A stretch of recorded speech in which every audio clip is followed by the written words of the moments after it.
రానున్న 3 గంటల్లో పిడుగులతో కూడిన భారీ వర్షం. అవును.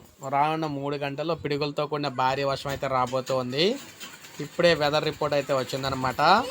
రానున్న 3 గంటల్లో ఆంధ్రప్రదేశ్‌లోని ఉత్తరాంధ్ర జిల్లాలు, ప్రకాశం, నంద్యాల, కర్నూలు, అనంతపురం జిల్లాల్లో పిడుగులతో పడే అవకాశం అయితే ఉందని చెప్పేసి ఆంధ్రప్రదేశ్ విపత్తుల నిర్వహణ సంస్థ ఎండి రోనకి గారు అయితే తెలిపారు. ఉరుములతో కూడిన వర్షం పడే సమయంలో అప్రమత్తంగా ఉండాలని హెచ్చరించారు. చెట్ల కింద బహిరంగ ప్రదేశాల్లో ఉండకూడదని కూడా సూచించడం అయితే జరిగిందనమాట.